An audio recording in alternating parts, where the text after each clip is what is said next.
Hello student, आप लोग कैसे हो और क्लास कैसी आपको लग रही है? एक बात मैं कहना चाहता हूं कि आपको यदि वीडियो पसंद आ रही है तो आप लाइक करो, शेयर भी करो और कमेंट भी करो। चलो आप बात करते हैं। कल हम लोग बात कर रहे थे, कल की क्लास, कि संविधान सभा पर किस तरह के आरोप लग रहे थे। हम लोगों ने दो बातें की।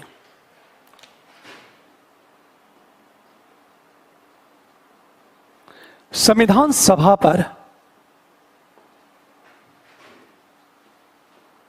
लगने वाले आरोप,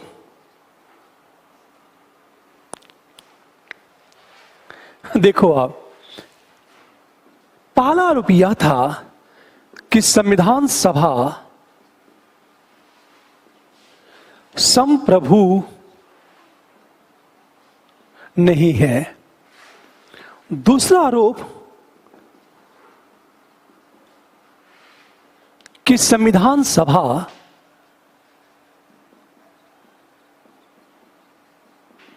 नहीं है। और तीसरा आरोप यह है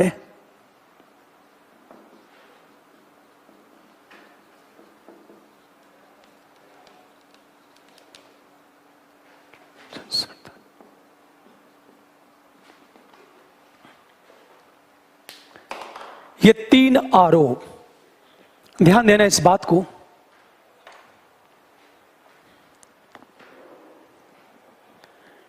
कल की क्लास संविधान सभा संप्रभु नहीं है क्योंकि संविधान सभा का गठन कैबिनेट मिशन के सुझाव पर हुआ और संविधान सभा की पहली बैठक भी कैबिनेट मिशन ने बुलाई थी। इसलिए कैबिनेट मिशन संविधान सभा को स्थगित कर सकता था। यह कहा गया कि संविधान सभा, ध्यान दो, कैबिनेट मिशन स्वयं ब्रिटिश संसद के प्रति उत्तरदायी थी, अतः संविधान सभा भी ब्रिटिश संसद के प्रति उत्तरदायी है। इसे यह कहा गया था कि संविधान सभा संप्रभु नहीं है। लेकिन हम लोग इस पर चर्चा कर चुके हैं कि ये जो आरोप लगा वो आरोप सही नहीं है, क्योंकि संविधान सभा को भंग करने का अधिकार स्वयं संविधान सभा के पास था। अर्थात संविधान सभा 2/3 बहुमत से प्रस्ताव पारित करके स्वयं संविधान सभा को भंग कर सकती थी। इसका अर्थ यह है कि संविधान सभा को भंग करने का अधिकार कैबिनेट मिशन के पास नहीं था, बल्कि स्वयं संविधान सभा के पास था। दूसरी चीज कि संविधान सभा का संचालन एक सभापति के द्वारा होता था और उस सभापति का निर्वाचन संविधान सभा ने किया था। और तीसरी चीज कि संविधान सभा ने जब संविधान का निर्माण किया तो उस संविधान को लागू करने के लिए किसी के अनुमति की आवश्यकता नहीं थी, बल्कि संविधान सभा ने स्वयं उस संविधान को लागू किया, क्योंकि 15 अगस्त 1947 को भारत स्वतंत्र हो चुका था। पहली बात ध्यान दें इस बात को। दूसरा जो आरोप कि संविधान सभा प्रतिनिध्यात्मक नहीं है, अर्थात यह जन इच्छा को सही तरीके से रिप्रेजेंट नहीं करता, क्योंकि तर्क दिया गया, क्योंकि नंबर 1, संविधान सभा का गठन प्रत्यक्ष चुनाव के द्वारा नहीं हुआ। संविधान सभा के गठन में आम जनता की प्रत्यक्ष सहभागिता नहीं थी, बल्कि संविधान सभा के गठन में अप्रत्यक्ष चुनाव का सहारा लिया गया। और नंबर 2, संविधान सभा के जो सदस्य हैं वो एलीट क्लास से थे, जो एक प्रकार से एलीट क्लास के मूल्यों को रिप्रेजेंट करते हैं। इसलिए यह कहा गया था कि संविधान सभा से जिस संविधान का निर्माण होगा, उस संविधान से उस न्याय की अपेक्षा नहीं की जा सकती है जिस स्वतंत्रता और न्याय के लिए हम सबने संघर्ष किया है। यह आरोप लगा संविधान सभा पर। प्रश्न ये है, क्या यह आरोप सही है? तो कहा गया नहीं। तर्क ये दिया गया था कि बेशक संविधान सभा में एलीट क्लास के लोग थे, लेकिन यह कहना कि संविधान सभा का सदस्य हर वर्ग की इच्छाओं को रिप्रेजेंट नहीं करता, गलत है। क्योंकि संविधान सभा के सदस्य स्वतंत्रता आंदोलन में भाग लिए थे, वे लोकतांत्रिक मूल्यों के प्रति प्रतिबद्ध थे, जन कल्याण के प्रति संवेदनशील थे। सच तो यह है, हर समुदाय और हर क्षेत्र के लोगों का प्रतिनिधित्व हुआ था संविधान सभा में। और दूसरी चीज, संविधान सभा का प्रत्यक्ष चुनाव संभव था ही नहीं, क्योंकि जिस समय संविधान सभा का गठन हो रहा था उस समय बड़े पैमाने पर सांप्रदायिक दंगे हो रहे थे, लोगों के अंदर डर पैदा था। उस कंडीशन में संविधान सभा का प्रत्यक्ष चुनाव संभव था ही नहीं।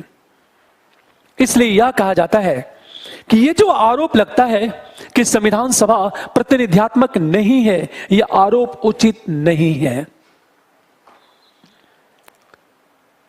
हम दो आरोपों की चर्चा कल कर चुके थे, आज हम तीसरे की बात करेंगे।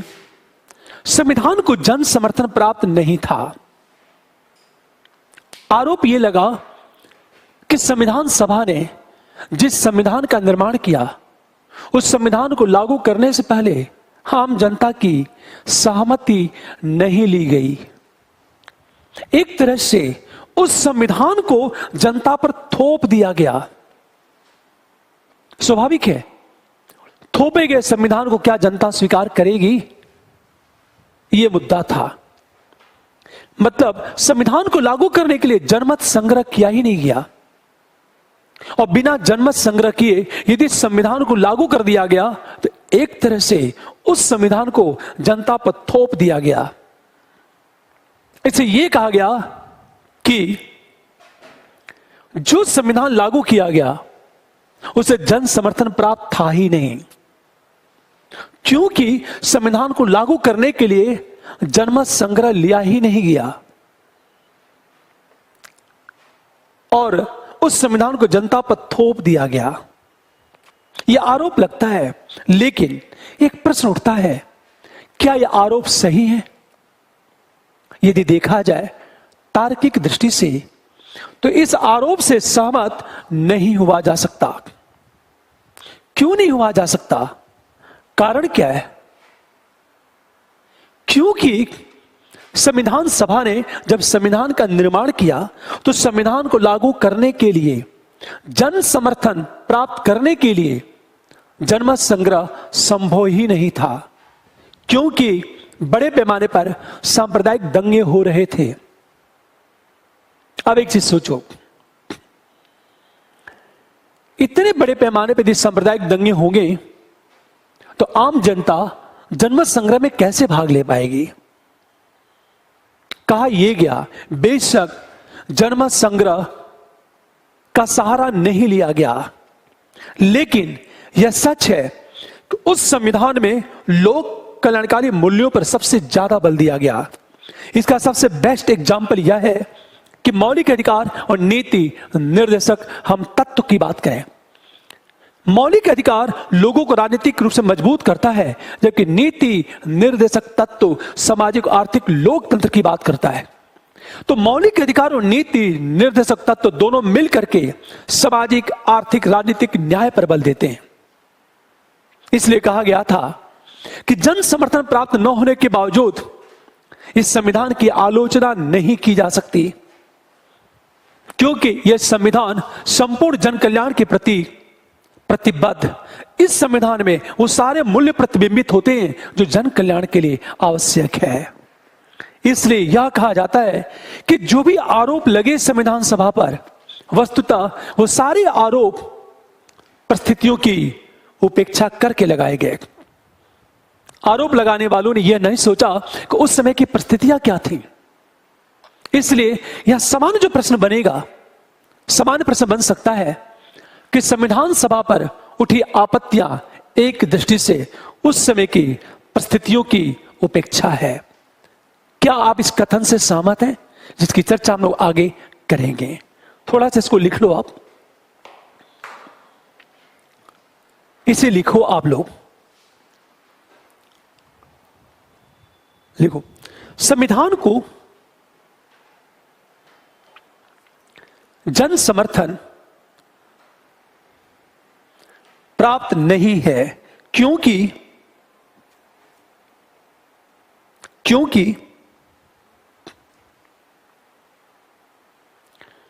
संविधान को लागू करने के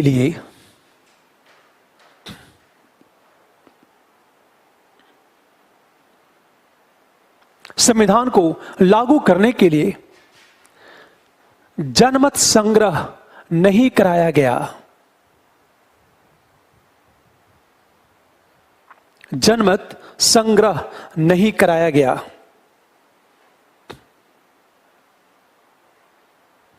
अर्थात आम जनता की सहमति नहीं ली गई।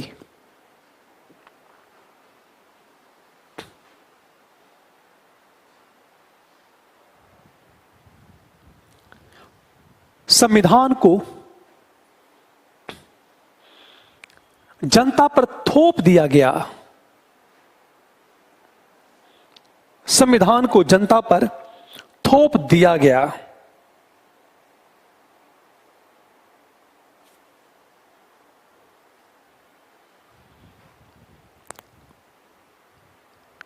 इसलिए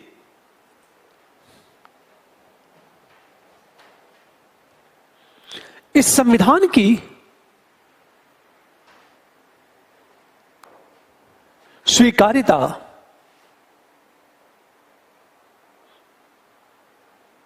कम होगी। इस संविधान की स्वीकार्यता कम होगी।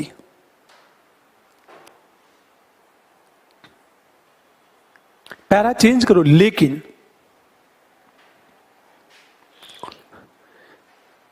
तार्किक दृष्टि से विचार किया जाए,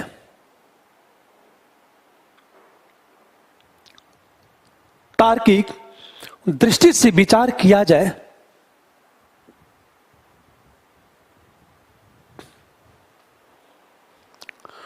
तो उपरोक्त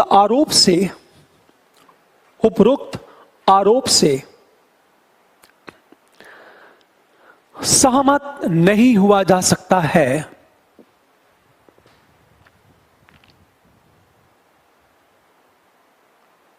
क्योंकि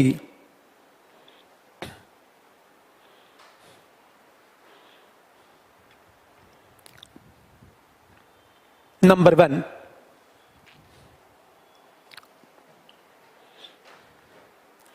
संविधान को लागू करते समय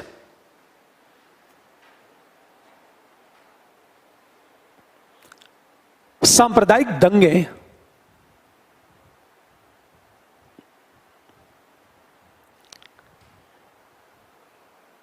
बड़े पैमाने पर हो रहे थे।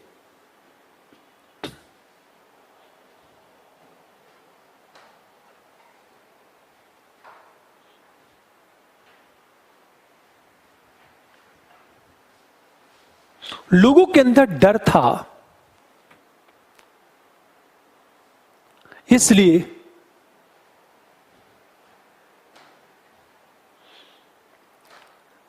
जनमत संग्रह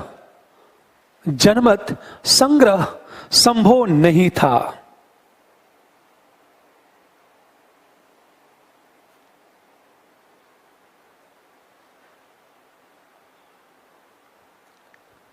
नंबर 2, संविधान में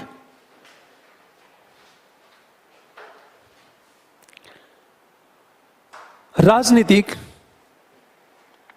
सामाजिक एवं आर्थिक लोकतंत्र की स्थापना पर बल दिया गया है।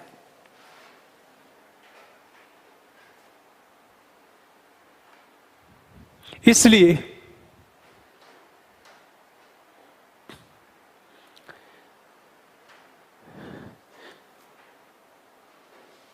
संविधान का विरोध नहीं हुआ।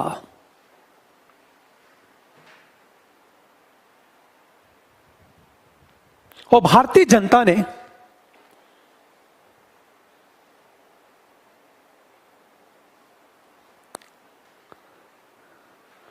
उस संविधान को स्वीकार कर लिया।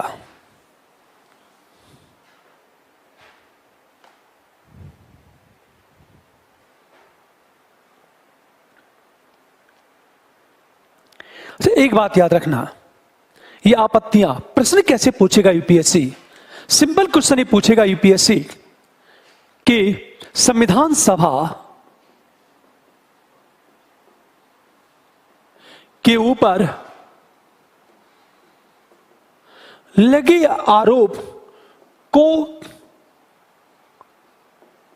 स्पष्ट करें।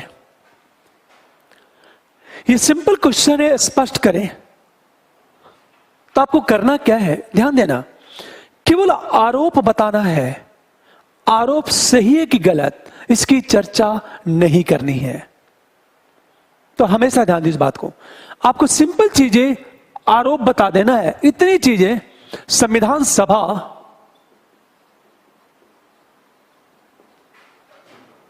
पर 3 आरोप लगे, फर्स्ट, सेकंड और थर्ड। ये बात फर्स्ट पेपर में आओगे, फर्स्ट पैरे में। सेकंड पैरे में केवल निष्कर्ष की बात करनी है, और निष्कर्ष में इतनी बातें करनी है, वस्तुतः जो भी आरोप लगे हैं वह आरोप तर्कसंगत नहीं है। ध्यान देना, वह आरोप तर्कसंगत नहीं है। इतनी बातें। लेकिन ये जो पॉइंट है 1, 2, 3, पहला पॉइंट कि संविधान सभा संप्रभु नहीं है, दूसरा पॉइंट यह प्रतिनिध्यात्मक नहीं है, और तीसरा पॉइंट संविधान को जन समर्थन भी हासिल नहीं है। इतनी बातें केवल गिनानी है आपको, और निष्कर्ष हार्डली 1 या 2 लाइन में बतानी है। Answer close. प्रश्न को थोड़ा सा ट्विस्ट करेगा, और प्रश्न क्या पूछेगा? संविधान के ऊपर लगे आरोपों की समीक्षा करें। लगे आरोपों की समीक्षा करें। अब देखो, समीक्षा करनी है तो आंसर कैसे चलेगा? फर्स्ट प्री में यह बताओगे, संविधान सभा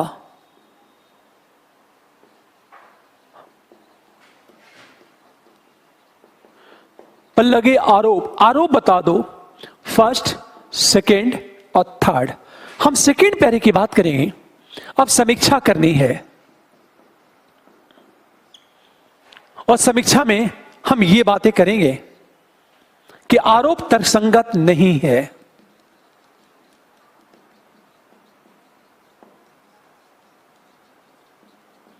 क्योंकि फर्स्ट, सेकंड, थर्ड। हम थर्ड पैरे में आएंगे और फिर हम निष्कर्ष की बात करेंगे।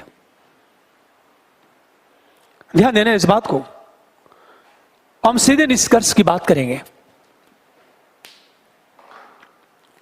इसका आंसर सुनो, यह प्रश्न 3 पैरे में टूट जाएगा। और ध्यान देना, पीसीएस में इस तरह के प्रश्न ही पूछे जाते हैं, पर आईएएस में इस तरह का प्रश्न नहीं पूछा जाएगा। आईएएस में थोड़ा सा क्वेश्चन को ट्विस्ट करेगा। इसका आंसर देखो कैसे चलेगा। मैं ये बताऊंगा पैरे को कैसे इंटरलिंक किया जाता है। हमेशा ध्यान दो, भारतीय संविधान का निर्माण करने के लिए संविधान सभा का गठन हुआ, किंतु इस संविधान सभा पर 3 आरोप लगे। नंबर 1, संविधान सभा संप्रभु नहीं है क्योंकि, पॉइंट गिना देना। नंबर 2, संविधान सभा प्रतिनिध्यात्मक नहीं है क्योंकि ABC। और 3rd, संविधान सभा द्वारा निर्मित संविधान को जन समर्थन हासिल नहीं की। सेकेंड पेयर में आएंगे, अब समीक्षा करनी है। समीक्षा आपको करना क्या है, यह समीक्षा हेडिंग नहीं लिखना है, आप पैरे को इंटरलिंक करोगे। अब सेकेंड पैरा में लेकिन, जहां मैंने लेकिन शब्द का प्रयोग किया पैरा जुड़ गया। लेकिन उपरोक्त आरोपों की समीक्षा की जाए तो उनसे सहमत नहीं हुआ जा सकता क्योंकि नंबर 1, संविधान सभा संप्रभु थी। 1 2 3 आगे आओ। प्रतिनिध्यात्मक नहीं थी तो क्यों नहीं थी और परिस्थितियां क्या थी। और 3rd की हम इसकी बात करेंगे। अंत में हम निष्कर्ष की बात करेंगे और निष्कर्ष में केवल एक लाइन, हमेशा ध्यान दो।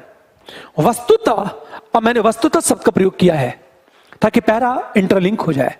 वस्तुतः संविधान सभा पर लगे आरोप उस समय की परिस्थितियों की नासमझी के कारण है। भारतीय संविधान की स्वीकारता भारतीय समाज में सबसे ज्यादा है। Answer close. अब एक चीज सोचो आप, यदि लगे आरोपों की समीक्षा करें, आप गलती क्या करते हो। मान लिया जाए 150 शब्दों में आंसर लिखना है, मान लिया जाए, तो ध्यान देना इस बात को। यदि प्रश्न यह पूछता लगे आरोपों को स्पष्ट करे तो आरोप गिना दो, पर यदि प्रश्न यह पूछता है कि नहीं समीक्षा करनी है, तो एक बात याद रखना है, यह जो जाएगा हार्डली 50 शब्द, समीक्षा जाएगा लगभग 80 से 90 शब्द, और यह लगभग 10 शब्द में जाएगा। तो यह जो समीक्षा है ये सबसे ज्यादा हाईलाइट होगा। हमेशा मान लिया जाए प्रश्न को थोड़ा सा और ट्विस्ट करता है यूपीएससी, और प्रश्न यह पूछता है कि संविधान सभा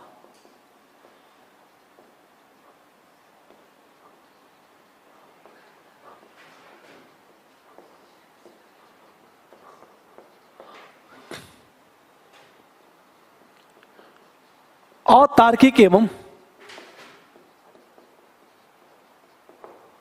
पूर्वाग्रहों से ग्रसित है। क्या आप इस मत से सहमत हैं?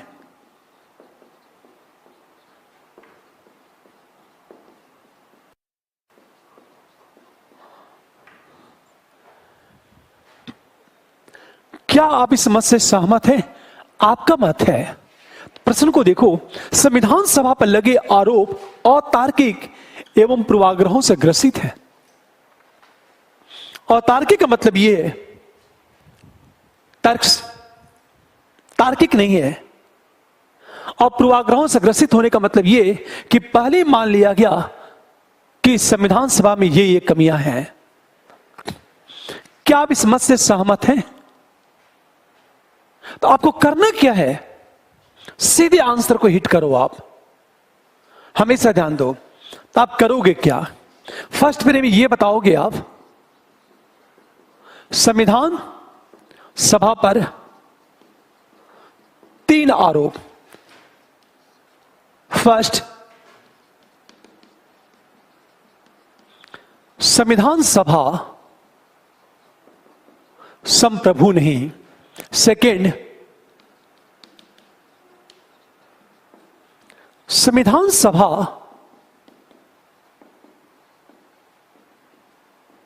निध्यात्मक नहीं। और थर्ड,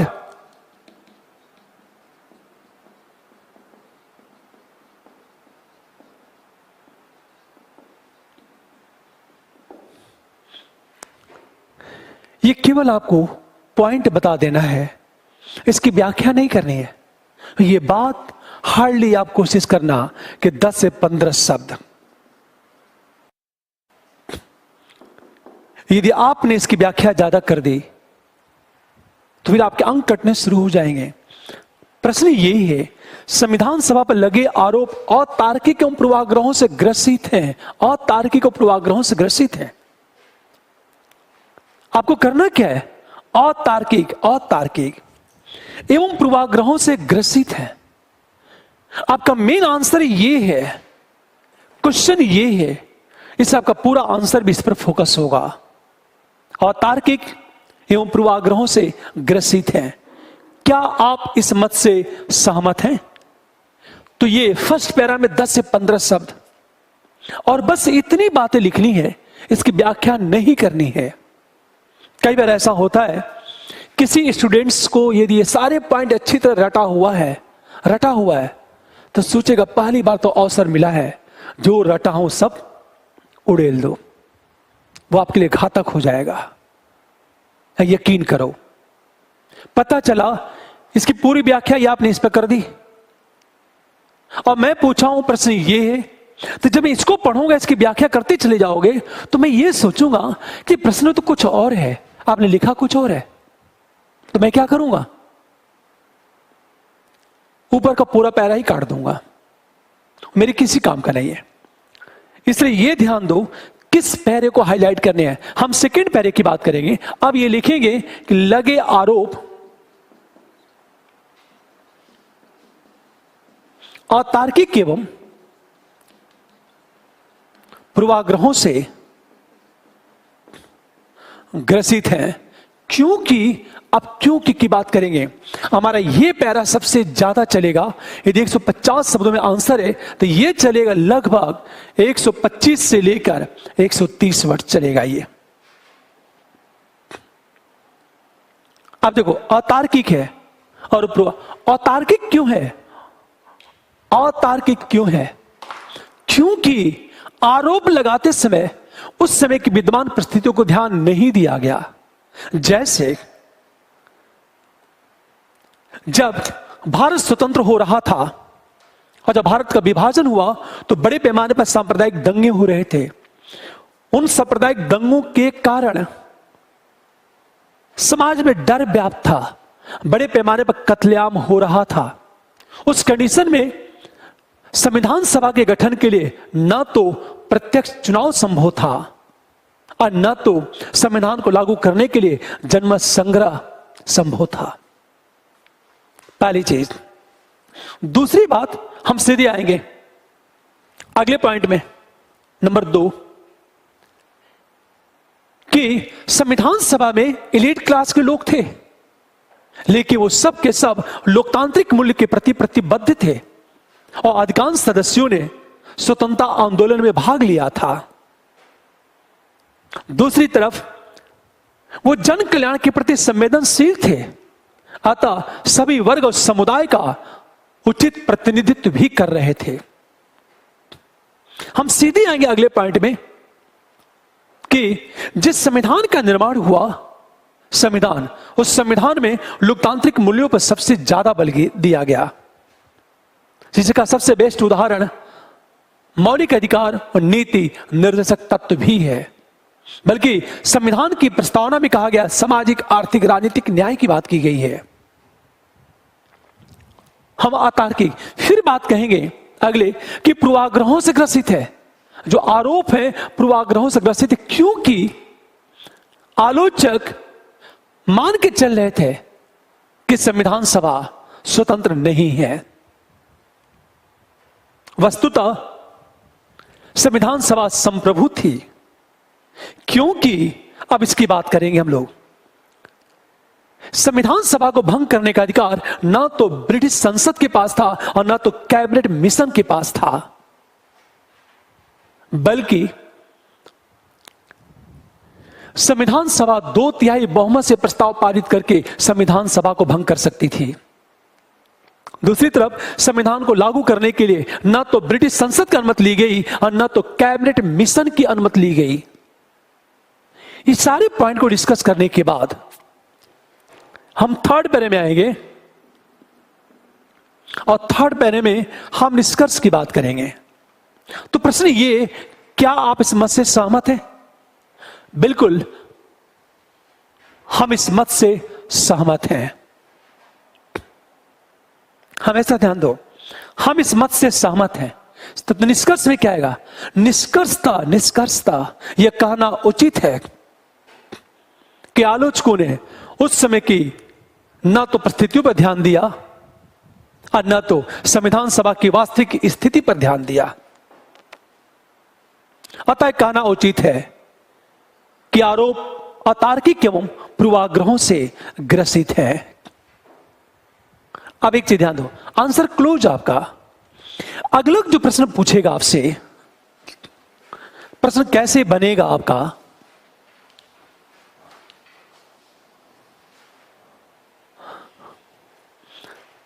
यह प्रश्न पूछा जा सकता है, संविधान सभा संप्रभु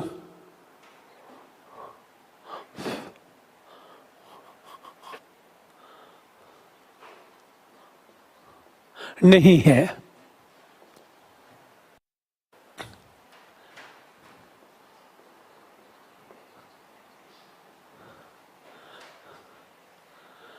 इस कथन को सिद्ध करते हुए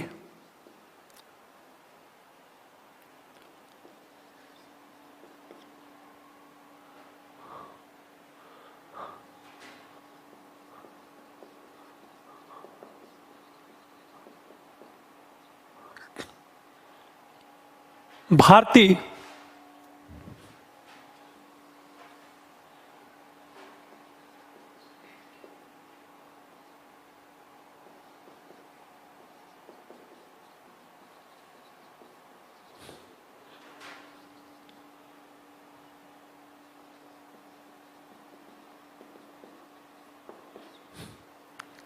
थोड़ा सा प्रश्न ट्विस्ट हो गया।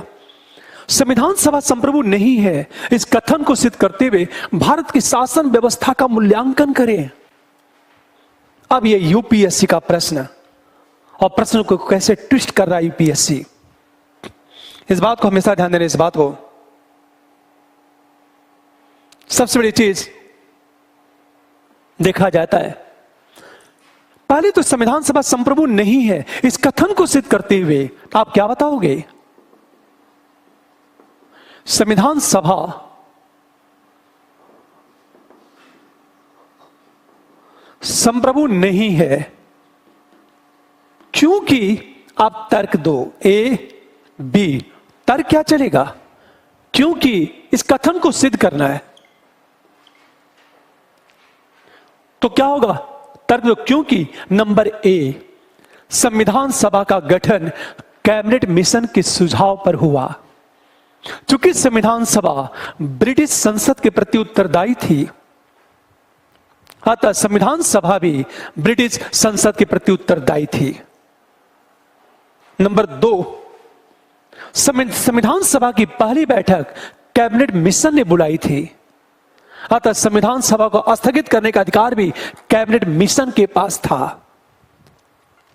इसलिए कहा जाता है कि संविधान सभा संप्रभु नहीं थी। हमेशा ध्यान दो इस बात को, क्योंकि लेकिन हम सेकेंड पैरे में आएंगे। अब आपकी शुरुआत होती काबिलियत की। भारत की शासन व्यवस्था का मूल्यांकन करें। एक बात याद रखना है, यह शासन व्यवस्था है, शासन व्यवस्था का संचालन किससे हो रहा है? संविधान से। हमेशा ध्यान दो इस बात को। और संविधान का निर्माण किसने किया?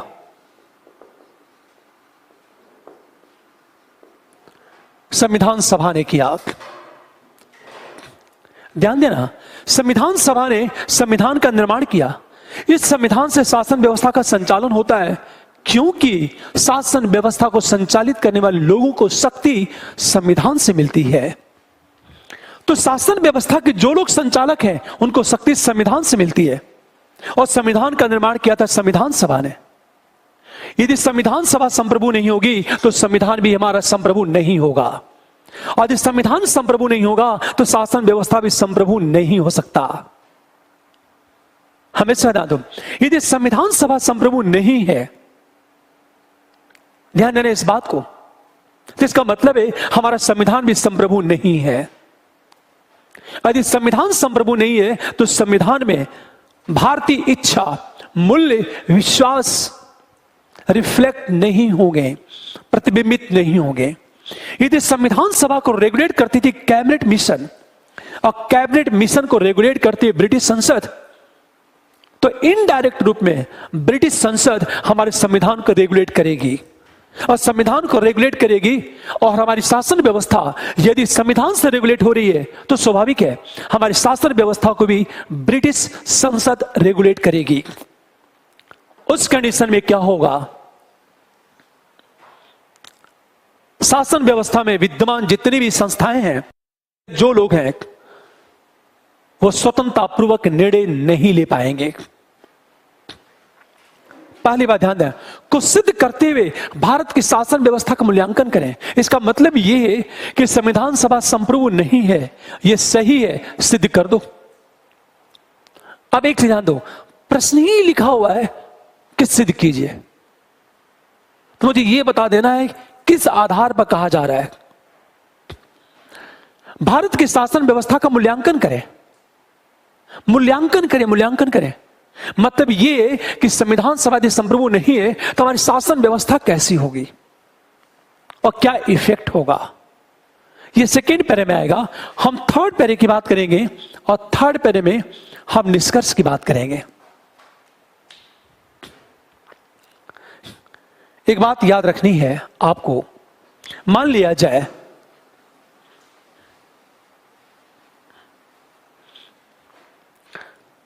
इसी प्रश्न को थोड़ा सा ट्विस्ट करता है कि संविधान सभा संप्रभु नहीं है। इस कथन का परीक्षण करें।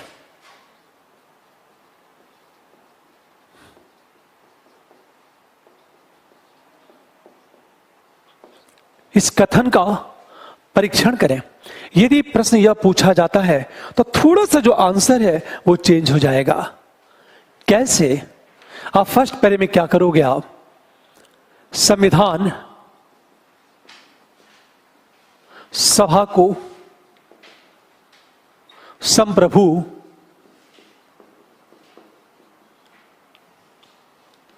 नहीं माना जाता था क्योंकि ए और बी, हमेशा संविधान सभा को संप्रभु नहीं माना जाता था क्योंकि नंबर ए, संविधान सभा का गठन कैबिनेट मिशन के सुझाव पर हुआ। चूंकि कैबिनेट मिशन ब्रिटिश संसद के प्रति उत्तरदायी थी, अतः संविधान सभा भी ब्रिटिश संसद के प्रति उत्तरदायी थी।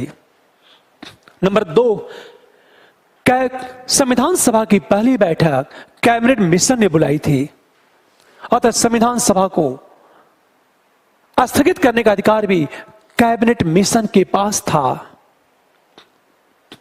अब देखो, इस कथन का हम आएंगे परीक्षण करें, एग्जामिन करें। एग्जामिन का मतलब होता है कितना सही है और कितना गलत है।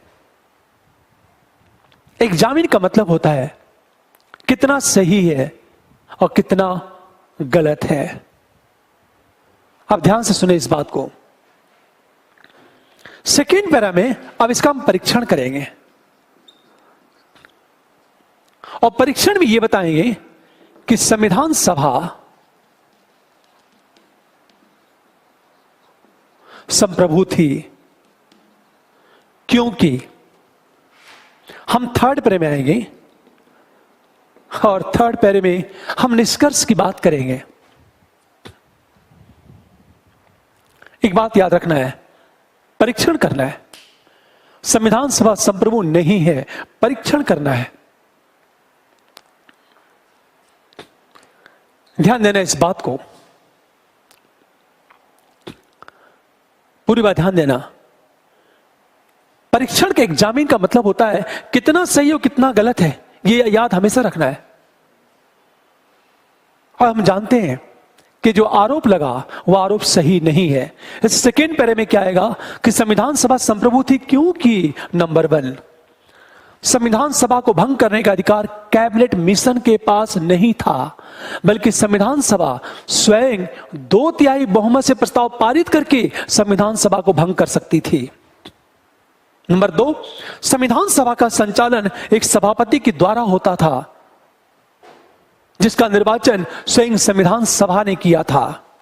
और नंबर 3, संविधान सभा को करने के लिए कैबिनेट की अनुमति नहीं लेनी पड़ी, क्योंकि भारत उसमें स्वतंत्र हो चुका था, चूंकि भारत संप्रभु था। अतः संविधान सभा ने संविधान का निर्माण करने के बाद संविधान को लागू किया और उस संविधान में भारतीय मूल्यों को अत्यधिक महत्व दिया। अंत में आएंगे हम निष्कर्ष, और निष्कर्ष में केवल एक लाइन की बात करेंगे। निष्कर्ष में केवल एक लाइन की बात करेंगे। वस्तुतः, हमेशा ध्यान दो, वस्तुतः किसी संस्था के सुझाव के आधार पर गठित अन्य संस्था को उसके अधीन मानना अतार्किक है। Answer close. अब इसी प्रश्न को एक बात याद रखना है कि यूपीएससी के जो प्रश्न होते हैं वो टफ नहीं होते और न तो आउट ऑफ सिलेबस होते। यूपीएससी के जो प्रश्न होते हैं, प्रश्न वही से पूछता है। प्रश्न को थोड़ा सा क्या करना होगा, आपको ट्विस्ट करना होगा। मैं आपसे बार बार कहता हूं कि लिखना सीखो, क्योंकि मैटर तो कहीं भी मिल जाएगा, पर क्या हम लिख पाने में सक्षम हैं? खुद चिंतन करो। क्या पढ़ते बहुत कुछ हो पर लिखना नहीं आता तो किसी काम का नहीं, क्योंकि मेंस तो आपको लिखना है, और लिखना नहीं आता है तो फिर आपकी पूरी की पूरी जो तैयारी है वो व्यर्थ हो जाएगी। अब हम नए टॉपिक पर आते हैं। चीज संविधान सभा के सामने उत्पन्न चुनौती। संविधान सभा की समक्ष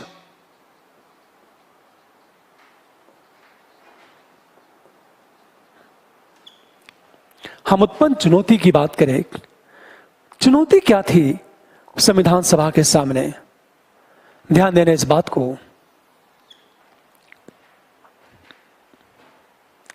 अर्थात जब संविधान सभा के द्वारा संविधान का निर्माण किया जा रहा था तो किस तरह की चुनौतियां उत्पन्न हुई और उन चुनौतियों का समाधान कैसे किया गया? ध्यान देना इस बात को। पहली जो चुनौती थी, परस्पर विरोधी हितों का समन्वय। पहली चुनौती, इसको ध्यान दो इस बात को।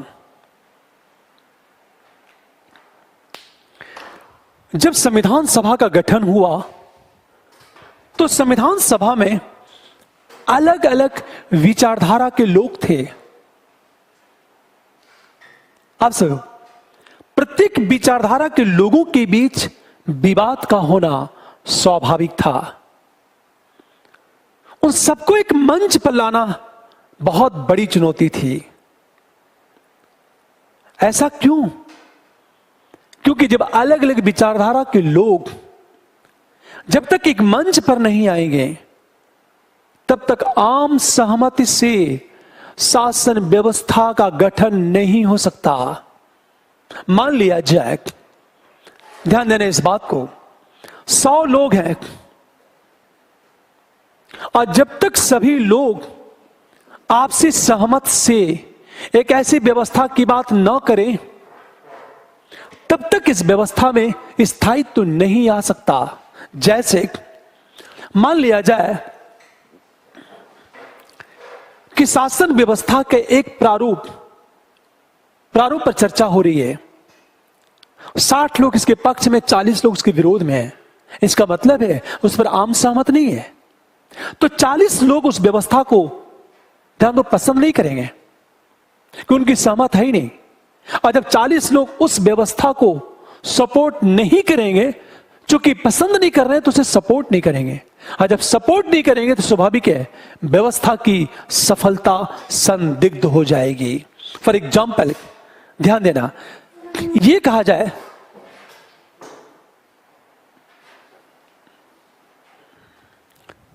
कि किसी समाज में 100 लोग हैं, 60 लोगों की विचारधारा अलग है और 40 लोगों की विचारधारा अलग है। ए नामक व्यवस्था का निर्माण हुआ, 60 लोग इसके पक्ष में हैं पर 40 लोग इसके विरोध में हैं। तो ये जो 40 लोग हैं इस व्यवस्था को पसंद नहीं करेंगे, तो ये 40 लोग इस व्यवस्था का विरोध करेंगे। परिणामतः इस व्यवस्था में जिस कानून का निर्माण होगा, ये 40 लोग इस कानून को नहीं मानेंगे। परिणामतः कानून का विरोध होगा, और कानून का विरोध शुरू हुआ तो पूरी की पूरी व्यवस्था फेल कर जाएगी। या ये लोग क्या करेंगे, ये लोग चूंकि इस व्यवस्था को पसंद नहीं करते, ये लोग इस व्यवस्था का विरोध करेंगे, तो ये लोग क्या करेंगे, इसके विरुद्ध विद्रोह भी कर सकते हैं। और ये चाहते हैं एक नई व्यवस्था आ जाए। आप सोचो, हम सब ये चाहते हैं कि ये व्यवस्था बनी रहे, सभी लोग इस व्यवस्था को सपोर्ट करें, और ये तभी संभव होगा जब ये दोनों लोग 100 के 100 लोग इस व्यवस्था को सपोर्ट करें। और सपोर्ट तभी करेंगे जब इस व्यवस्था के गठन पे या निर्माण पर 100 लोगों की सहमति हो। अब ध्यान देना, जब संविधान सभा का गठन हुआ तो संविधान सभा में अलग अलग विचारधारा के लोग थे, और अलग अलग विचारधारा के लोगों को एक मंच पर लाना सबसे बड़ी चुनौती थी। दूसरी तरफ आपसी सहमत से शासन व्यवस्था का निर्माण भी अत्यधिक कठिन था। तो कैसे एक मंच पर लाया जाए, जैसे हमेशा संविधान सभा में 2 वर्ग बन गए थे, नेहरू और अंबेडकर की बात करें,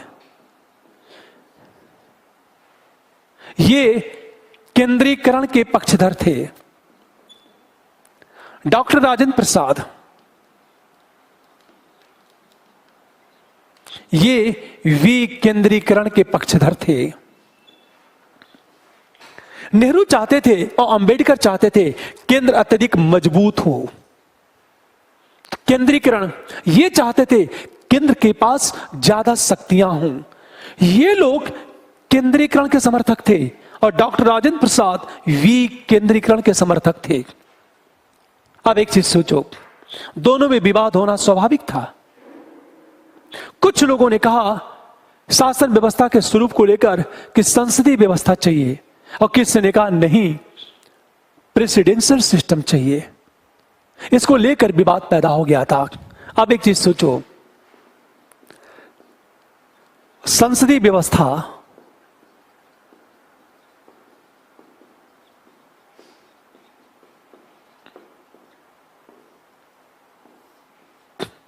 हम व्यवस्था की बात करें, हमेशा ध्यान दो, 2 तरह की व्यवस्था थी।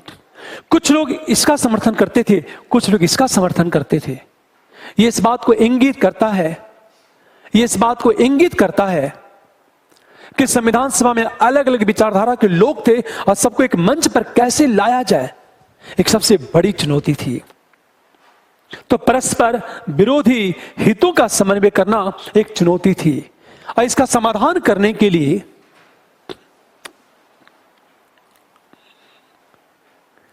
तरीका बनाया गया सहमति एवं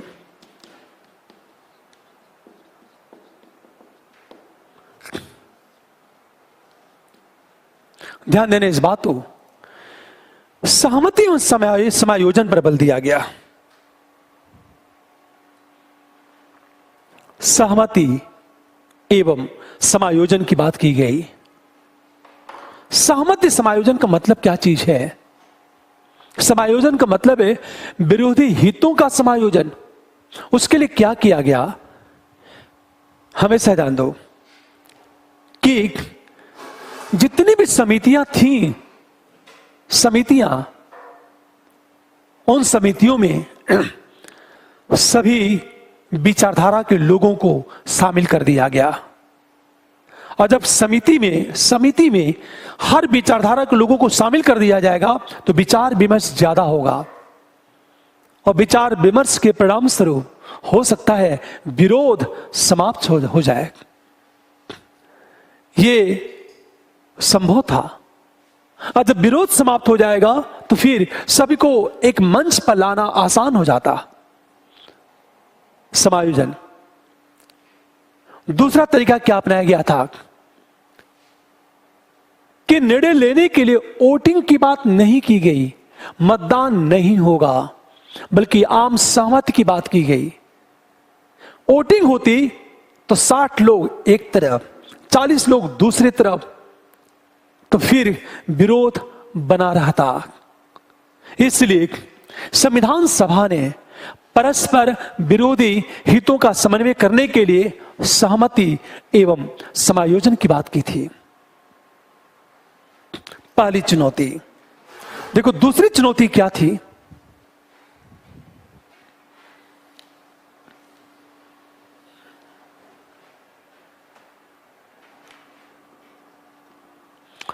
अल्पसंख्यकों का हित।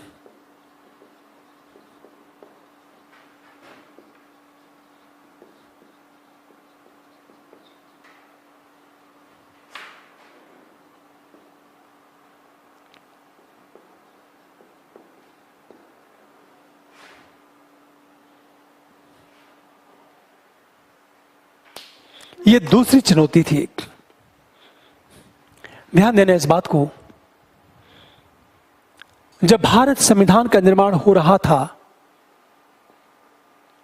और जब भारत विभाजन की बात की गई थी तो बड़े पैमाने पर सांप्रदायिक दंगे हुए। अल्पसंख्यक समुदाय के अंदर डर पैदा हो गया,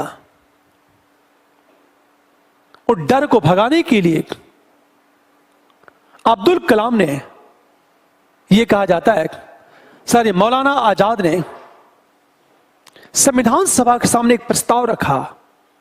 मौलाना आजाद ने संविधान सभा के सामने एक प्रस्ताव रखा और यह कहा कि निर्वाचन सामान्य तरीके से हो, लेकिन अल्पसंख्यक समुदाय के लिए सीट आरक्षित कर दी जाए। अर्थात पहली बार मौलाना आजाद ने अल्पसंख्यकों के लिए आरक्षण की मांग की, ताकि सदन में उनका पर्याप्त प्रतिनिधित्व हो, ताकि सदन में उनकी आवाज सुनी जाए और कानून के निर्माण में उनकी सहभागिता हो। मौलाना आजाद ने मांग तो की,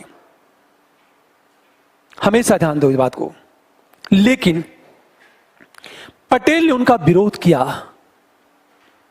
और सरदार वल्लभ भाई पटेल ने यह कहा कि अल्पसंख्यक समुदाय को अलग से आरक्षण नहीं मिलेगा,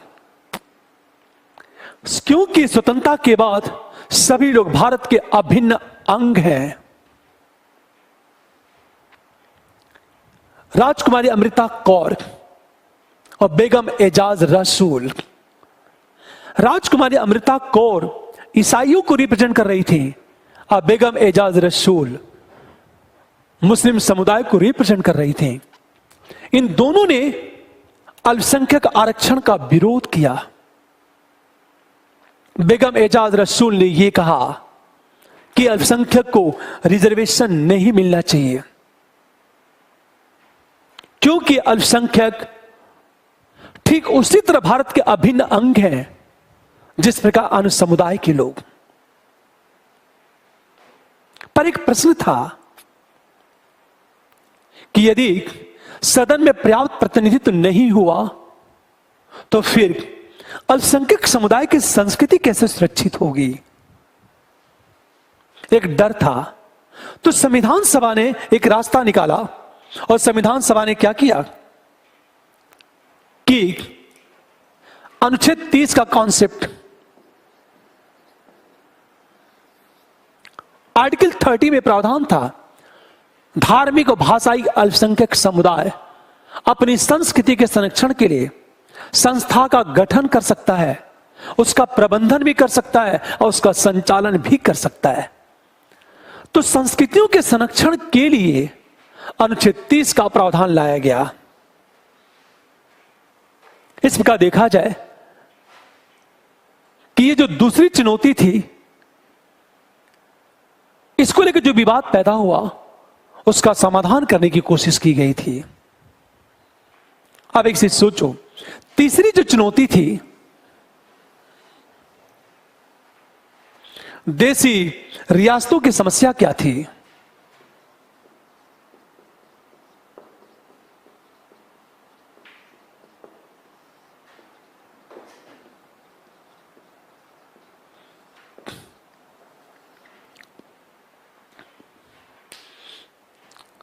हमेशा ध्यान देने इस बात को,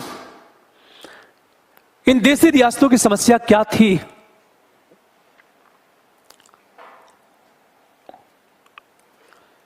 जब भारत स्वतंत्र हो रहा था, तो ब्रिटिश सरकार ने देसी रियासतों के सामने कुछ विकल्प प्रस्तुत कर दिए और ब्रिटिश सरकार ने यह कहा कि देसी रियासतें या तो स्वतंत्र रह सकती हैं या तो पाकिस्तान में से किसी एक में विलय कर सकती हैं। ध्यान देना, भारत में जितनी रियासतें थीं, जब भारत को स्वतंत्रता मिली तो ब्रिटिश सरकार ने रियासतों के सामने कुछ विकल्प रख दिए कि रियासतें या तो स्वतंत्र रह सकती हैं या तो भारत या पाकिस्तान में से किसी एक में अपना विलय कर सकती हैं। अब समस्या यह थी कि यदि कोई रियासत स्वतंत्र रहना चाहती है तो एक संप्रभु देश के अंदर दूसरे संप्रभु देश को कैसे स्वीकार किया जाए? देखो आप, ये भारत है, ये संप्रभु है, इसके अंदर रियासतों की संप्रभुता कैसे स्वीकार की जा सकती है? एक समस्या थी। इसका मतलब यह है कि एक संप्रभु देश के अंदर रियासतों की संप्रभुता कैसे स्वीकार की जा सकती है, एक चुनौती थी। लेकिन संविधान सभा ने इस चुनौती का समाधान किया और संविधान सभा ने क्या किया? इस चुनौती का समाधान करने के लिए यूनियन पावर कमेटी का गठन किया, संघीय शक्ति समिति का गठन किया। यूनियन पावर कमेटी, इस समिति में क्या हुआ? रियासतों में, ध्यान दो, रियासतों में महत्वपूर्ण स्थान रखने वाले लोगों को इस समिति का मेंबर बना दिया गया। इसका परिणाम यह हुआ कि अनेक रियासतों ने अपना विलय भारत में कर लिया। यद्यपि कुछ रियासतों को मिलाने के लिए सैनिक कार्रवाई भी की गई, पर सैनिक कार्रवाई अपवाद स्वरूप थी। अधिकांश रियासतों ने स्वेच्छा से अपना विलय भारत में कर लिया। हमेशा ध्यान दो, इस प्रकार संविधान सभा ने देसी रियासतों की समस्या का भी समाधान कर ली। अब देखो, अगली चुनौती क्या थी? शासन व्यवस्था के स्वरूप को लेकर विवाद था।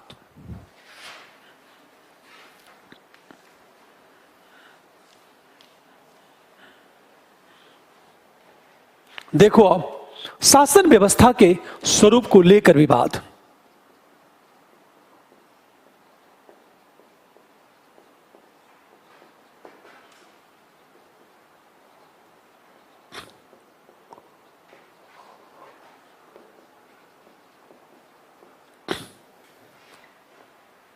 विवाद दो बातों को लेकर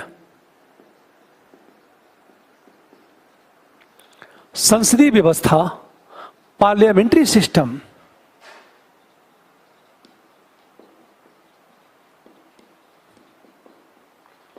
और प्रेसिडेंशियल हम सिस्टम की बात करें,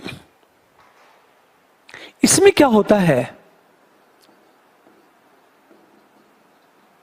उत्तरदायित्व है,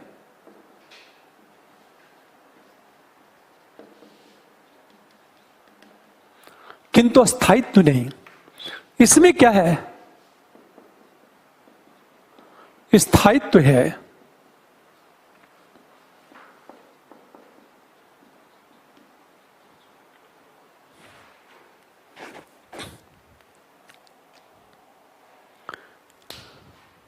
इसे ध्यान से समझो इस बात को।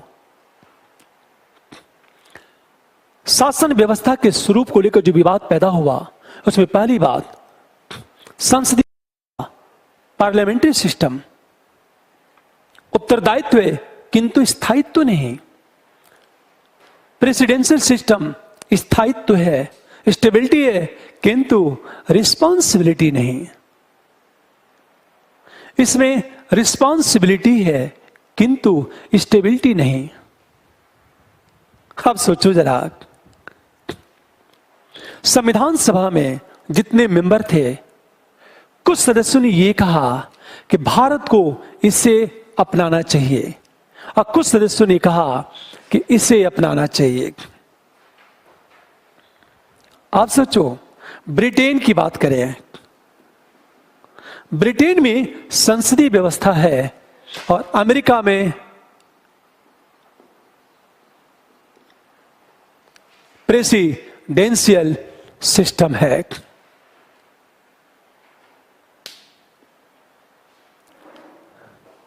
अब समस्या, एक वर्ग ने कहा उत्तरदायित्व चाहिए, स्थायित्व नहीं। दूसरे ने कहा स्थायित्व चाहिए, उत्तरदायित्व नहीं। ध्यान से समझना इस बात को। संसदीय व्यवस्था को मानने वाले लोगों का मत था जो लोग यह कह रहे थे कि भारत को इसे अपनाना चाहिए, पार्लियामेंट्री सिस्टम को अपनाना चाहिए। उनका तर्क क्या था कि इसमें उत्तरदायित्व है और जहां उत्तरदायित्व होगा वहां सरकार निरंकुश नहीं हो सकती। हमेशा जब सरकार निरंकुश नहीं होगी तो जनता को स्वतंत्रता अत्यधिक मिलेगी, जन कल्याण ज्यादा होगा, जनता का विकास ज्यादा होगा। तो इसमें उत्तरदायित्व है और जहां उत्तरदायित्व होगा वहां सरकार कभी भी निरंकुश नहीं हो सकती। लेकिन इसकी कमी थी स्टेबिलिटी नहीं। जो लोग इसकी बात करते थे उनका तर्क क्या था? उनका तर्क था कि स्थायित्व जरूरी है, क्योंकि यदि स्थायित्व होगा तो शासन व्यवस्था में भी स्थायित्व होगा और शासन व्यवस्था अस्थायी होगी तो शासन व्यवस्था के द्वारा निर्मित कानून और नीतियां भी स्थायी होंगी। अगर नीतियां स्थायी होंगी तो विकास में स्थायित्व आएगा। आप सोचो, यदि सरकार अस्थिर होगी, उसमें स्थायित्व नहीं हुआ तो नीतियां भी अस्थिर हो जाएंगी। और जब नीतियां अस्थिर हो जाएंगी तो शासन व्यवस्था में भी स्थायित्व नहीं रह जाएगा, विकास में भी स्थायित्व नहीं रह जाएगा।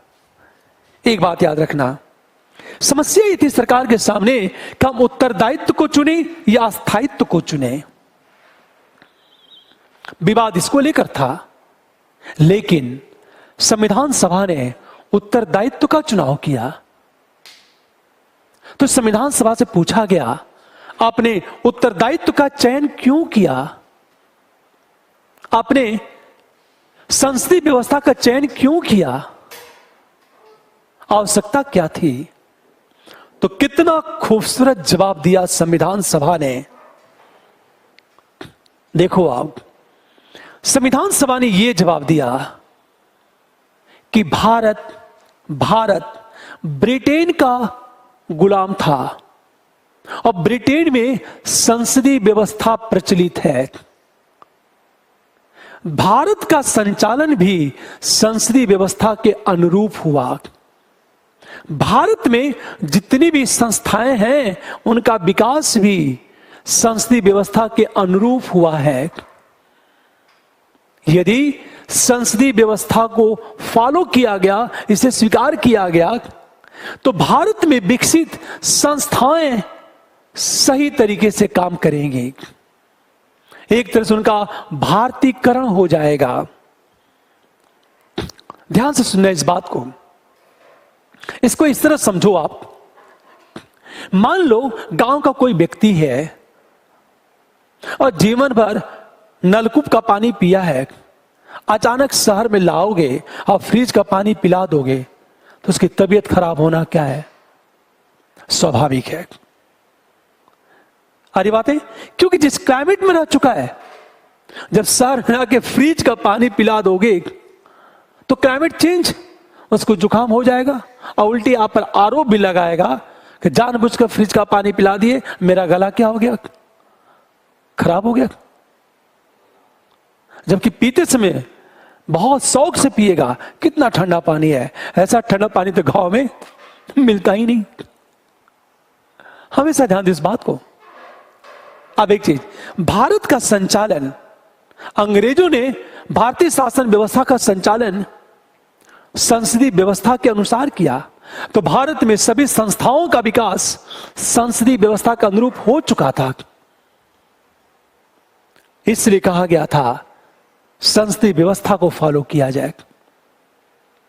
दूसरा तर्क, चूंकि भारत का संचालन संसदीय व्यवस्था के अनुरूप हुआ था, तो भारतीयों का व्यवहार भी, भारतीय जनता का व्यवहार भी संसदीय व्यवस्था के अनुरूप ढल चुका था।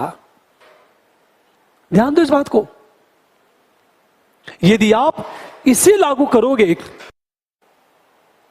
प्रेसिडेंशियल सिस्टम को लागू करेंगे और भारतीय जनता का व्यवहार इसके अनुरूप ढल चुका है, आप इसे लागू करेंगे तो द्वंद्व की स्थिति पैदा हो जाएगी, द्वंद्व की स्थिति पैदा होगी और उसको दुष्परिणाम क्या होगा। तीसरी चीज, यह कहा गया था संसदीय व्यवस्था में उत्तरदायित्व होता है और जिसमें उत्तरदायित्व होगा उसे स्वीकार करना चाहिए। और चौथा तर्क दिया गया, बेशक अध्यक्षात्मक व्यवस्था में स्थायित्व है, पर इसके डीमेरिट क्या है, लूट प्रथा। और लूट प्रथा में क्या होता है,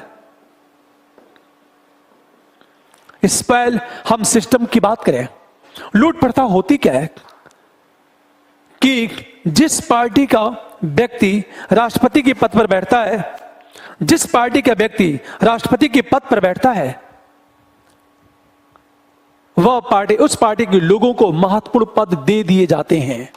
फॉर एग्जाम्पल, मान लिया जाए अमेरिका में यह व्यवस्था है और रिपब्लिकन पार्टी चुनाव जीत जाती है, तो अमेरिका के महत्वपूर्ण सरकारी पदों पर रिपब्लिकन पार्टी के लोग बैठा दिए जाएंगे। इसे कहते हैं लूट प्रथा, मतलब पदों को लूट लेना, मतलब महत्वपूर्ण पदों पर अपने लोगों को बैठा देना ही लूट प्रथा है। और अमेरिका में यह होता है। इसे कहा गया था कि यदि आप इसे लागू करोगे, इसे लागू करोगे तो फिर इंडिया में लूट प्रथा आ जाएगी। इंडिया में लूट प्रथा आई तो योग्यता की उपेक्षा हो जाएगी, योग्यता इग्नोर हुई, समाज, देश और शासन व्यवस्था दोनों का विकास क्या होगा, बाधित होगा। जबकि भारत एक नवजात लोकतंत्र है और नवजात लोकतंत्र की सफलता के लिए जरूरी है कि राजनीतिक निष्पक्षता हो।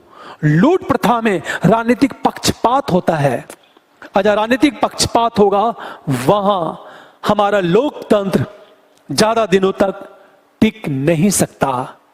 इसीलिए संविधान सभा ने संसदीय व्यवस्था का अनुकरण किया और इसे स्वीकार किया। इस प्रकार देखा जाए, संविधान सभा के सामने लगभग 4 चुनौतियां थीं। नंबर 1, परस्पर विरोधी हितों का समन्वय। नंबर 2, अल्पसंख्यकों की सुरक्षा या कल्याण। हम नंबर 3 की बात करें, देशी रियासतों की समस्या। और नंबर 4 की हम बात करें, शासन व्यवस्था के स्वरूप को लेकर विवाद। इन विवादों का समाधान कैसे किया जाए, ये 4 चुनौतियां थी। और संविधान सभा ने कितना बेहतरीन तरीके से इन समस्याओं का समाधान किया। तत्पश्चात हमारा जो संविधान बना वो बेहतरीन बना, लाजवाब संविधान का निर्माण हुआ। ये है संविधान सभा के समक्ष उत्पन्न चुनौती। इसे आप लिख लो, फिर हम लोग क्वेश्चन डिस्कस करेंगे और कल से हम लोग बात करेंगे प्रियम्बल प्रस्तावना। लिखो आप इसको।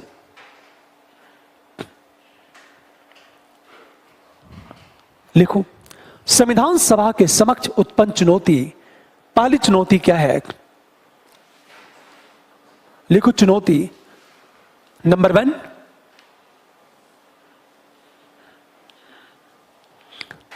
1, परस्पर विरोधी हितों का समन्वय। नंबर 1, परस्पर विरोधी हितों का समन्वय। ये चुनौती, ध्यान देने इस बात को, इसको लिखो आप। लिखो, संविधान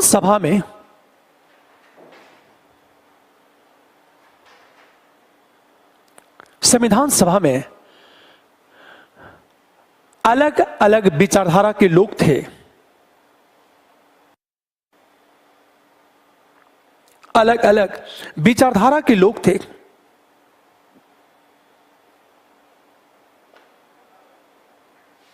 और सबको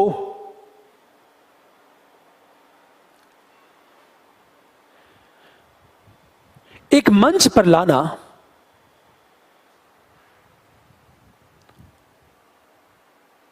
और आम सहमति से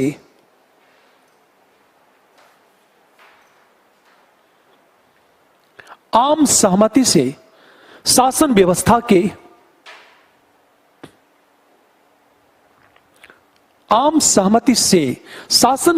के स्वरूप का निर्धारण करना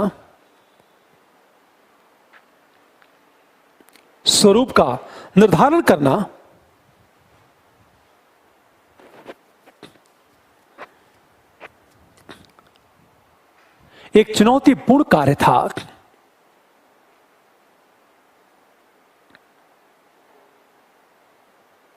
क्योंकि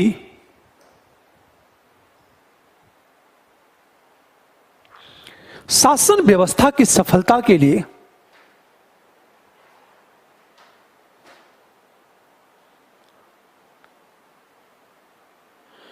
सभी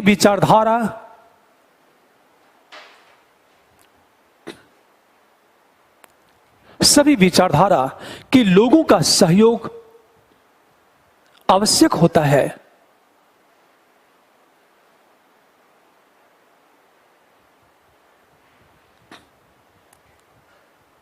यदि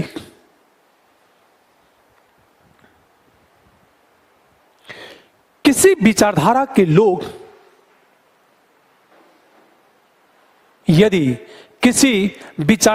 लोग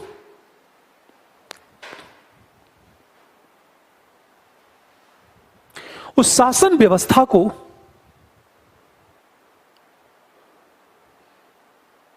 समर्थन नहीं देते हैं,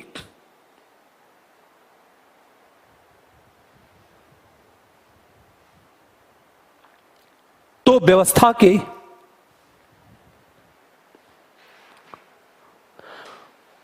असफल होने की संभावना बढ़ जाती है।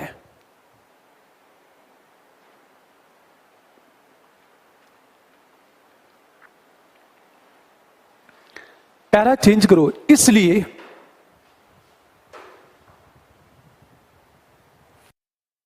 संविधान सभा ने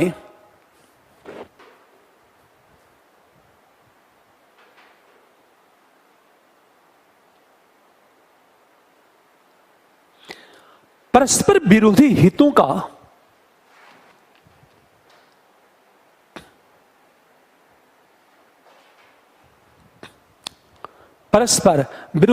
का समन्वय करने के लिए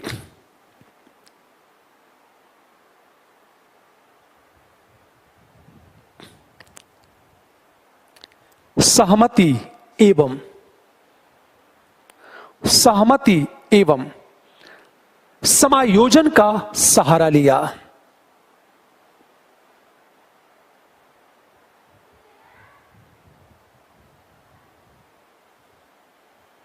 इसके लिए संविधान सभा ने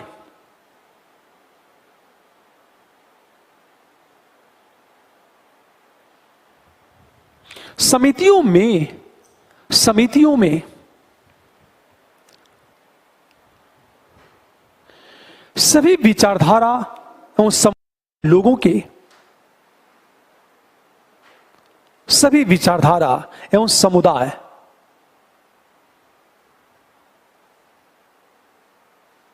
के सदस्यों के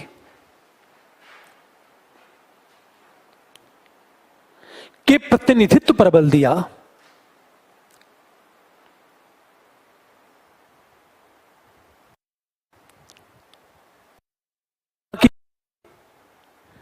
विमर्श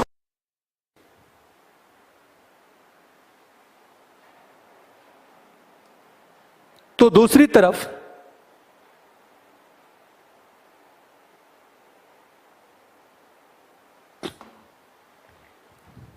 मतदान करने के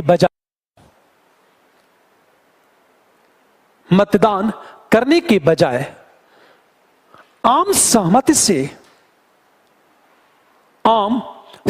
से निर्णय लेने पर बल दिया।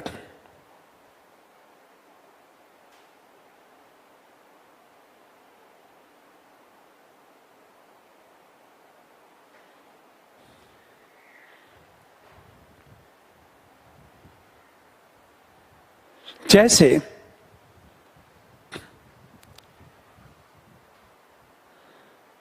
जवाहरलाल नेहरू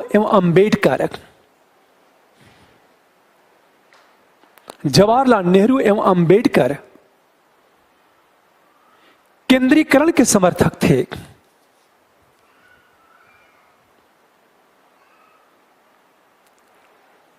जबकि डॉक्टर राजेंद्र प्रसाद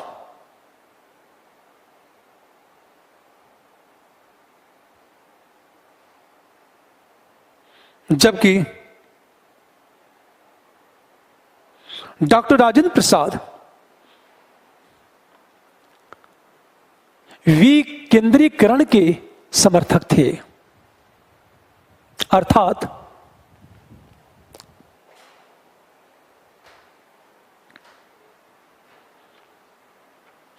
जहां जवाहरलाल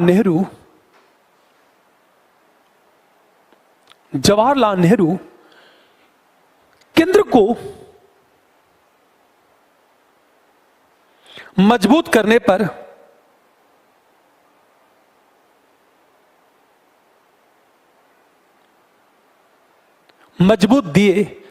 केंद्र को मजबूत करने पर बल दिए,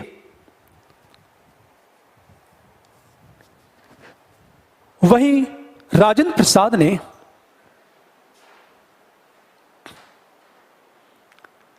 पंचायतों को मजबूत करने पर बल दिया।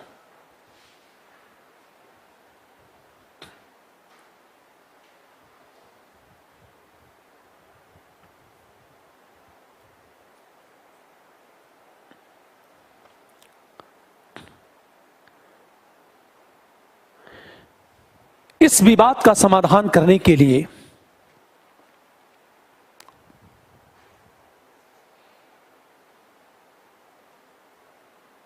संविधान सभा ने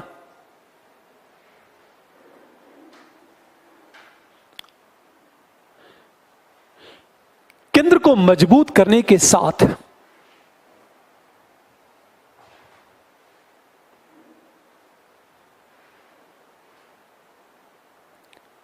पंचायतों को भी संविधान में महत्व दिया।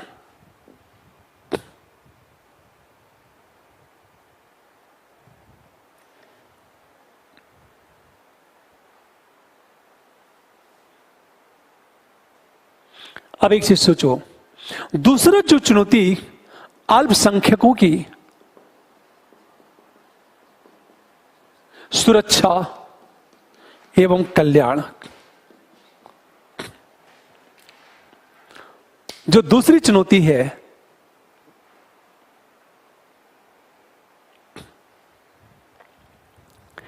एक बात याद रखना, दूसरी चुनौती क्या थी कि सांप्रदायिक दंगे हो रहे थे। जब भारत का विभाजन हुआ उसमें बड़े पैमाने पर सांप्रदायिक दंगे हो रहे थे। अल्पसंख्यक समुदाय डरा हुआ था।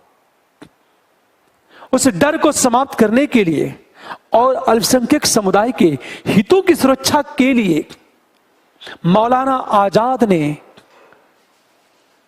सदन में आरक्षण की मांग की। यह कहा गया अल्पसंख्यक समुदाय के लिए सीट आरक्षित कर दी जाए ताकि उसका पर्याप्त प्रतिनिधित्व हो सके। लेकिन पटेल ने विरोध किया। बेगम एजाज रसूल और राजकुमारी अमृता कौर ने भी अल्पसंख्यकों के आरक्षण का विरोध किया और यह कहा स्वतंत्रता के बाद अल्पसंख्यक समुदाय भी भारत का अभिन्न अंग है, इस आरक्षण की कहीं कोई आवश्यकता नहीं है।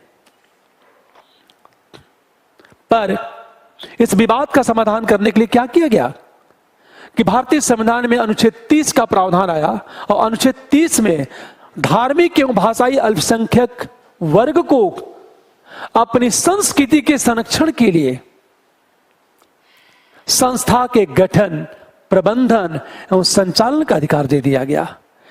क्या खूबसूरत, सोचो जरा, समाधान था। इसको लिखो, आप लिखो। भारत विभाजन के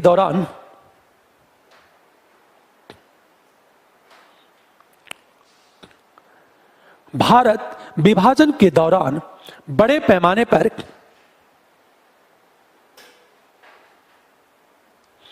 पैमाने पर सांप्रदायिक दंगे हुए।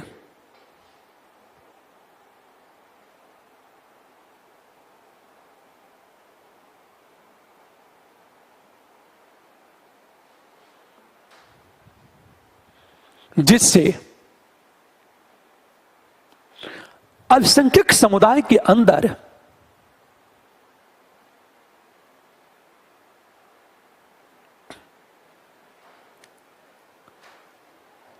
डर पैदा हो गया।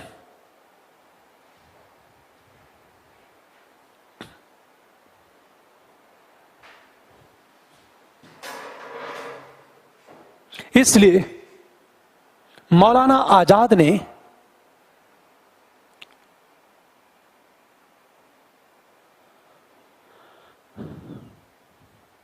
अल्पसंख्यक समुदाय के लिए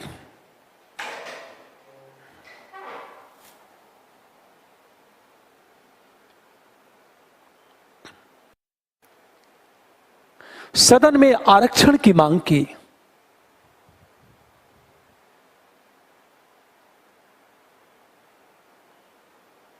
ताकि सदन में अल्पसंख्यक समुदाय का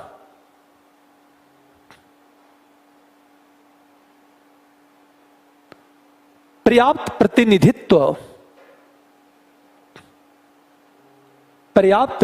प्रतिनिधित्व हो सके।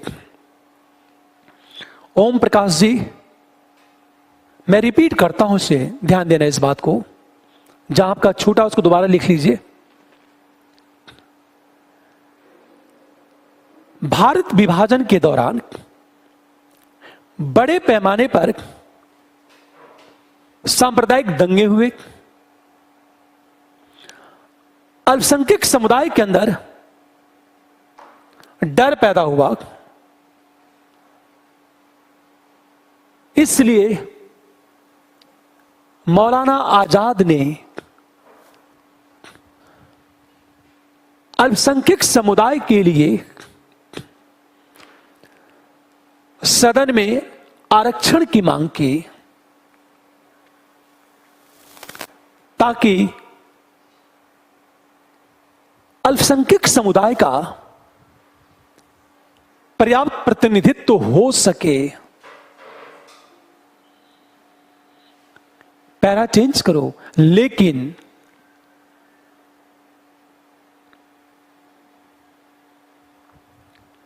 पटेल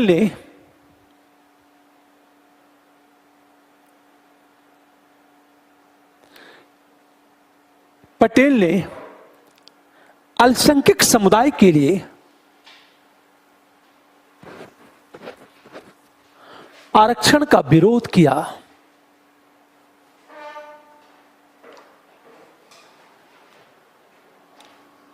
राजकुमारी अमृता कौर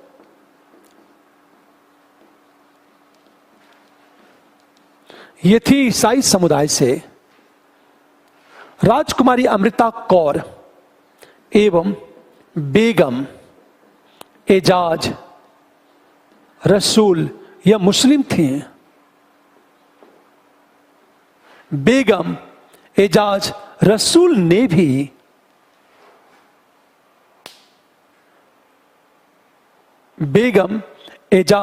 रसूल ने भी आरक्षण का विरोध किया।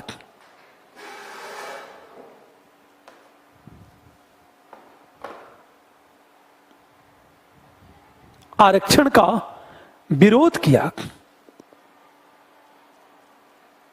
और यह कहा कि स्वतंत्रता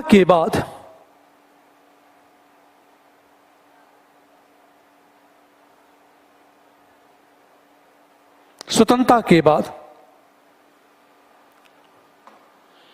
अल्पसंख्यक समुदाय भी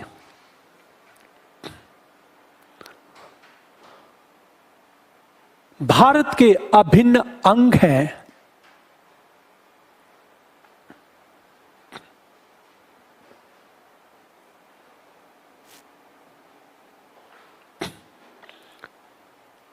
पैरा चेंज कीजिए। किंतु संविधान सभा ने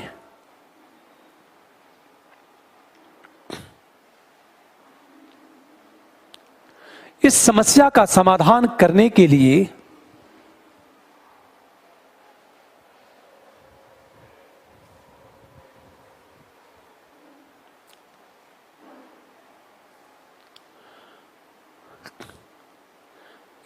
का समाधान करने के लिए अनुच्छेद 30 में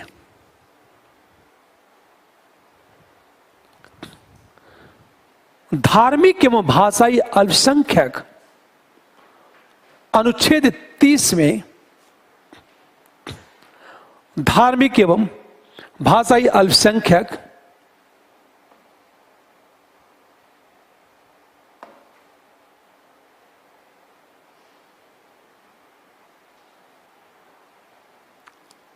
वर्ग को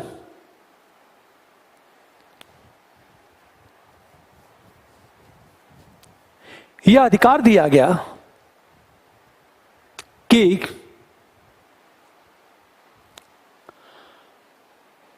अपनी संस्कृति के संरक्षण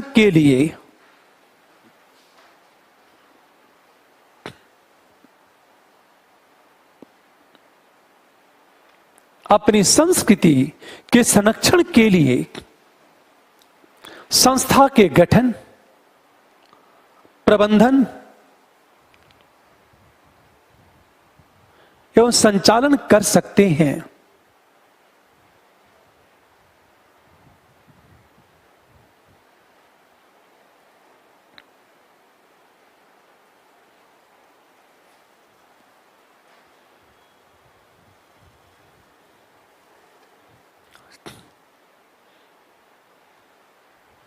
अच्छा, तीसरी चुनौती क्या थी?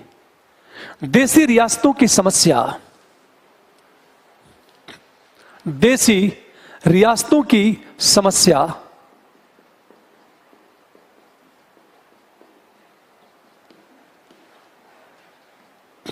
इसको समझ लो एक बार। हम लोग बात कर रहे थे, जब भारत स्वतंत्र हो रहा था तो ब्रिटिश सरकार ने रियासतों को स्वतंत्रता दी थी कि या तो वह स्वतंत्र हो जाए या तो वह भारतीय पाकिस्तान में से किसी एक में अपना विलय कर लें। हमेशा ध्यान इस बात को। लेकिन संविधान सभा के सामने चुनौती यह थी कि यदि रियासतें स्वतंत्र हो गई तो एक संप्रभु देश के अंदर रियासतों की संप्रभुता को कैसे स्वीकार किया जा सकता। और पटेल कभी नहीं चाहते थे। इसीलिए संविधान सभा ने देसी रियासतों की समस्या का समाधान करने के लिए यूनियन पावर कमेटी का गठन किया और इस कमेटी में रियासतों के महत्वपूर्ण सदस्यों को शामिल कर दिया। इसका यह प्रभाव हुआ कि अधिकांश रियासतों ने भारत में अपना विलय कर लिया। बेशक बदले में सरकार ने क्या किया, प्रिवी पर्स का प्रावधान लाई। और प्रिवी पर्स में क्या होता है, प्रिवी पर्स में क्या होता है कि राजाओं को पेंशन दी जाती थी। तो जिन राजाओं ने विलय किया उन्हें एक निर्धारित पेंशन दी जाने लगी। कालांतर में यह भी समाप्त कर दिया गया। हमेशा ध्यान दो इस बात को। कुछ रियासतों ने स्वेच्छा से विलय नहीं किया, तो उनका विलय करने के लिए बाद में सैन्य कार्रवाई का सहारा लिया गया। इस प्रकार देसी रियासतों की समस्या का समाधान हो गया। Thank you. कल हम लोग क्लास में बात करेंगे। चुनौती के साथ साथ हम सीधे टॉपिक पाएंगे और प्रियम्बल की बात करेंगे। एक बात याद रखना है, प्रस्तावना बहुत ही बेहतरीन। यदि प्रस्तावना समझ में नहीं आया तो यूपीएससी कहा जाता है, तब संविधान भी आपको समझ में अच्छी तरह नहीं आएगा। इसे प्रस्तावना को समझने की कोशिश करना। Thank you.